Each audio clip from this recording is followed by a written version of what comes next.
So he's preaching something different to what you believe. So what I am against, and I'm not ashamed in saying this, I'm against Islam, I'm against Sharia law. And So the reason do you hate it? It's not helpful.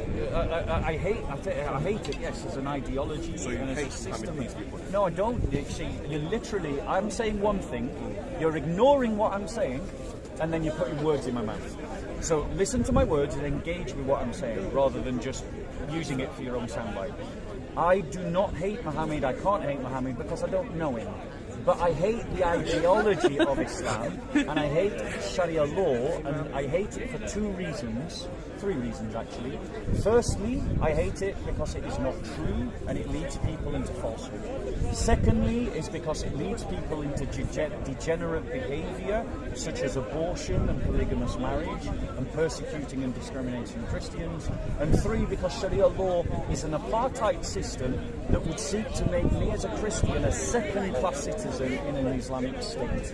And just as if I was trying to impose an apartheid system on you because of the colour of your skin, which is something black people have really experienced, or because of your religion as a Muslim, you would hate that system of law. I don't think there's anything wrong with me hating a system of law that wants to turn Christians into second-class citizens. So if I'm promoting that, like what the things you just mentioned, then you would hate me too, because I'm the one promoting that type of ideology and that rhetoric. Is that your question? Ready to reply. So my reply is, as a Christian, we are taught and we practice making a distinction between the sinner and the sin. We're taught very clearly as Christians, and we do this. Everyone else in the world doesn't do this. Not everybody in the world does this, but we do. We make a distinction between sinner and sin. And what we're taught, and my brothers and sisters are confirming it for you, that they've all heard this as well, is that we love the sinner and we hate the sin. So as a Muslim, as a human being, I cannot hate you. Even if you promote that I should be made a second-class citizen, I don't hate you. I actually love you because I want you to come to the truth, to a better truth, that will mean that you don't teach that. But what you teach, I will oppose. What you teach, I will oppose. I'll oppose it politically, I'll oppose it economically, I'll oppose it socially, I'll oppose it culturally, I'll oppose it spiritually. So that's a straight answer to your question. That to me, I think it doesn't really answer the question. It does, but the understanding is different. If I'm saying something like you should do things that are against your religion or your way of life or your culture, I'm openly promoting it. Yeah. Saying this is gospel. And this is what I'm coming out with. Like, for argument's sake, some people, they hate Donald Trump. Yep. They hate Donald Trump due to what he's coming out with. Yeah. And his beliefs and etc. and how he's going about things. Yep. And they say because of what he's coming out of, what he's promoting, they hate him. Yes. They hate what he's coming out of and they hate him. It's part of him. Yeah. His rhetoric, his way of thinking, it's part of him. Yes. If Mohammed, peace be upon him, is doing things that are against your religion and he's pushing things that are against what you are about as a Christian, and saying that you should worship someone that you shouldn't worship according to you, then surely you would hate that and hate him for doing that. So to reply to your point, as a Christian, this is exactly why I am convinced that Christianity is a better way of life than Islam. Because Christianity permits me a more flexible mindset. Because I and I would correct all of those people that hate Donald Trump. They might, I would say, if you want to hate his ideas, fine, hate his ideas, hate his policies, oppose them, but don't hate the man. Don't hate the man for the game, right? You play the game for what it is. And what I think is that we need to make a distinction between a person's behaviours and the person themselves. So, for instance, using a different example, I hate the fact that some people are addicted to alcohol, right? But I don't hate someone because they're addicted to alcohol, right? I hate the fact that we live in a society that promotes premarital and extramarital sex, and there are people that celebrate that. I don't hate them because they celebrate that. I hate their celebration. But what I seek to do is to call them to a better truth. And the thing is, if you want to call someone to a better truth, it would help you a lot if you actually respected the person. And the problem with hate is that it undercuts respect. And that's the reason why Christians around the Islamic world under Sharia law have always experienced persecution and discrimination, is because Muslims are not taught to make that distinction, and so they hate not just the Christian religion, but also the Christians themselves. And that's why there are anti-Christian pogroms, churches being blown up, Christian girls getting kidnapped. But I would oppose that if it was ever done to a Muslim. So let me ask you a question, Bob. You mentioned a good point when you said you hate the fact that people are drinking alcohol and they're becoming alcoholics. Now, as a Christian yourself, would you say you hate what they're doing? Would you say that it's God-fearing for you to hate the brewery? Would it be wrong for you to say that you hate the brewery that is providing the alcohol for these people to commit sin and do their drunken behaviour with? Is that wrong for you to say that? Right, so this is a question where Christians and Muslims disagree, because I'm sure you know, within the Christian worldview, it's okay to drink alcohol. It's the abuse of alcohol that's condemned within the Christian faith. So in the same way that lots of Muslims in this part would attempt to justify the continuation of the slave trade that's continuing in the Islamic world in Africa, where you can still buy black slaves. The Muslims would try to condemn that. They would just say, Muslims would try to justify that. They would condemn the abuses of it. And in the same way, I would condemn. Can we continue our conversation? So I condemn the abuse of alcohol. That's what I condemn. So the breweries too. No, there's some alcoholic drinks that some Christians don't go near, like the stronger drinks. So maybe wine they might exist, but the stronger alcoholic drinks, they're like, no, this is. So let me answer that question. Like, if it was up to me, I'd have tighter laws around alcohol, no doubt about it. Supermarkets wouldn't be able to sell it. You'd only be able to buy it in pubs, and you'd only be able to buy it with food, and you wouldn't be able to buy it past a certain time. And you would have to be there. You couldn't, like, if you were there solo, I'd have restrictions on how many drinks you could buy. Like, seriously, the drinking culture in this country is wrong. It's nihilistic. You know, English people literally have this idea that they have to live their week to the Friday and then destroy themselves on a Friday night with alcohol. They literally say that. I want to get annihilated this Friday. I'm going to destroy myself. They say that, and I'm against that, right? But for instance, just as I am opposed to that liberal attitude, I'm also opposed to Islam because Islam permits slavery.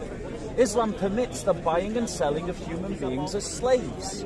And I oppose that, and that's a much greater evil than the abuse of alcohol. A much greater evil. So was it some of the Christians doing slavery? In the past, yeah. And they was backing it with You shouldn't debate with him, because they agree for everything. You shouldn't debate him. Yeah. You shouldn't debate him. Let me address that question. You shouldn't debate him if you can answer it. Do you Allah see? said, They're proving exactly what I said. So to that brother that said that I was making it up, the greatest there you go. deed you can ever do kind of as a behaviour that I'm Muslim is to Are free you for a slave. Just ignore him. He's This got was no manners. slave. He's got no manners. No, So, no. in answer to the question, no, I heard you the first time. I'm replying to it. No, but he wasn't doing what he's doing. Fair enough. But he wasn't doing what he's doing, right? My point to you is, did Europeans do slavery? Yes. Did we abolish slavery? Yes. Have Muslims done slavery for 1400 years? Yes. Have they abolished it of their own free will? No. The only time the Islamic world abolished slavery was when the Western world pointed a gun at their heads and said, stop it or we'll bomb your cities. That's when the Muslim world stopped slavery. Saudi Arabia has practiced slavery for 1400 years. The only time they stopped it was in 1962 or 1964, and they only did it because the UN, under Western pressure, said you either sign this treaty or we're going to collapse your economy. This I don't know much about. I can't really Google it right now. Just Google, when did Saudi Arabia abolish slavery? What I'm saying, Bob, is you said that they... Just because someone's black doesn't mean they know history any more than just because someone's white. That doesn't mean anything. The colour of your skin doesn't make you an expert in history. What I'm saying, Bob, you said that they stopped slavery because the West said if they don't stop it, they're going to we're going to bomb you. But then on the flip side, you're saying that still goes on today in Saudi Arabia, and the West haven't gone there and attacked and bombed beyond the Libyan. So currently, the only places where slavery is legal in this world, the only place that I as a white man can go and buy a black child as a slave is in the African Islamic world, in Chad, in North Sudan. These are places where I can go and buy a black child as a slave today for less than a McDonald's. So why has no one bombed it? The West Because the liberal progressives at this moment in time, they don't care about justice. So it was an empty threat, basically. No. What I'm talking about is when the Ottoman Empire was forced to abolish slavery. They did it in the 1800s, and they did it because the British Navy said to them, the British and the French, they said, if you don't stop slavery, we'll bomb your cities. But it's still carrying on today. Yes, in the Islamic world, and what I'm trying to say to you, is that that's a problem with Islam. No, it's a problem with the West, because the West So bad.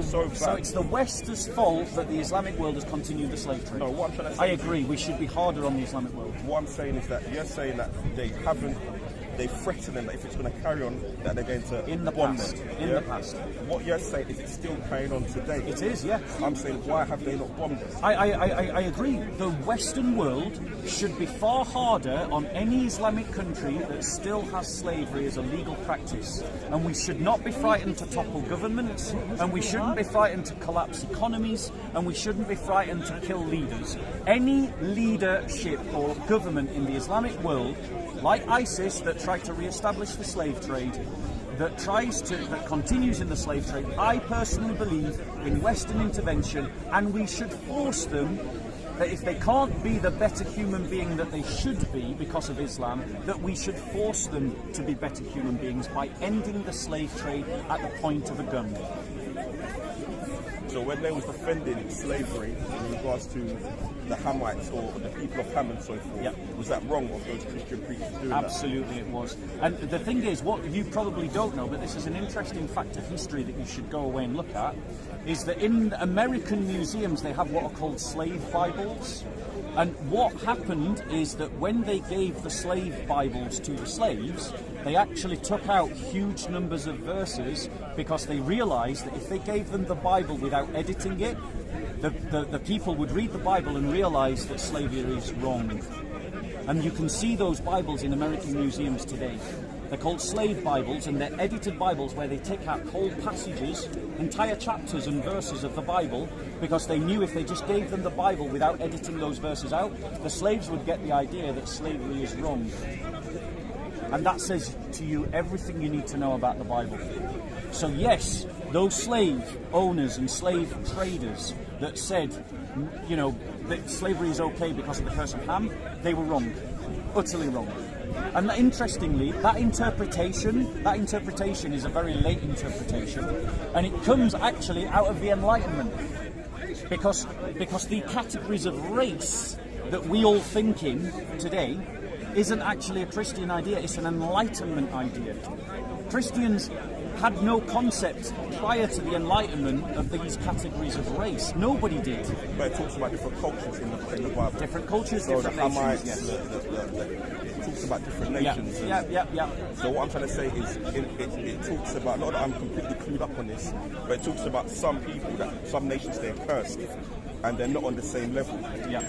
So the Gentiles, it talks about other nations, and sometimes it talks about them in a derogatory way. So if you're going to follow what Christianity is teaching, then you're going to look at these people like they are second rate. Like, I'll give you an example. Some people often talk about the story of the Canaanite woman, where Jesus did not want to help her because she was an Israelite. She was a Gentile. He referred to her as a dog. So we all know, even if we're lovers of dogs, that dogs are beneath us. We're not on the same level. If it was a matter of you dying and a dog dying, and you ask me which one should die, I would say it's dog. Simply because you're over the dog. You and the dog are not on the same level. So what I'm trying to say is it does promote that some people are better than others, or some people are there's different levels, or in regards to nations. So it's always been this is even back in the Old Testament. So let me reply to that in full. Okay. So the first reply to that is, when you actually look at the passage, there's two terms for dog in Greek. Okay, the term that is used when Jesus says that it would be wrong to give the meat to the dogs. The term that is used in the Greek is what's called a diminutive. A diminutive, we have it in Spanish, and I'm bilingual. Spanish is my second language. A diminutive is not always an insult. A diminutive can actually be a compliment. In the north of England, they'll use terms like flower, petal, pet. They use the word pet in the north of England, and it's not an insult. It's a term of affinity. Now, I've used that term myself, and people outside of northern culture have thought I'm being insulted, but I'm not being insulted. And that's actually what's happening when Jesus uses that term dog to the woman. He's using a diminutive that isn't an insult, it's a term of affection. In the same way that in the north of England, they say, hey up love, hey up pet, hey up petal, right? It's not an insult, it's an informative term. Now, hold on one second. Because if you're going to say that this is a problem, then you should, if you're consistent, have a problem with Mohammed who said that Satan looks like a rusty black man. Mohammed who said that you should obey your leader even if he is an Ethiopian with a head like a raisin. Now, that is kind of insulting language that Mohammed used of black people, right? And so the reality is, bro, if you're going to condemn that, then you should condemn Mohammed. He tried to say that Mohammed said that. But the question is, will you be consistent? Are you brave enough to do that? That's what he tried to say, that Mohammed said. So I was asking you to don't be distracted by these people. They just get exactly, he can't say it. Yeah. What I'm saying to you is he refused to help her based on the fact that she was a Gentile. Yeah. So it's not like he's saying, like I might say, pet to a girl, but we're still on the same level. Yeah. I'm not going to if I called you a dog and refused to help you, that means I'm looking at you like you are beneath me. Did he help her? Yeah, Gentiles were dogs. Right, Eventually, so, but she had to beg for help. If you look, and usually, sorry, but let this finish. If I ask any Christian here, anyone, even these ones here right now that are hearing our discussion, if I ask for Jesus to help me right now, if I come to Jesus, will he help me? Will he embrace me? They'll all say yes. In the case of that story, she begged for Jesus' help, and eventually Jesus dealt with her. So he didn't want to deal with her simply because she was a Gentile and she was not Israelite. So there was a difference in regards to nation. So shall I reply to that? So the actual... Sorry, I don't expect what I'm trying to make is that when you say that he was saying it in like a nice way, it's clearly in that reference. It wasn't nice. So let me reply to that. Yeah. It clearly was nice, and we know that it was nice because... No, I didn't interrupt you, so let me speak without interruption. It clearly was a term of encouragement because rather than being discouraged, the woman continued to ask. And the reality is, if you speak to any Christian who's mature in their spirituality, they will tell you that no, Jesus doesn't always answer your prayers, he doesn't always give you what you want, because sometimes he either wants you to ask because it draws faith out of you, or it's not good for you, the thing that you ask for. And so Christians understand that Christ taught persistence in prayer. That's one of his key teachings. That's the parable of the widow and the unjust judge, one of the parables that Jesus is teaching.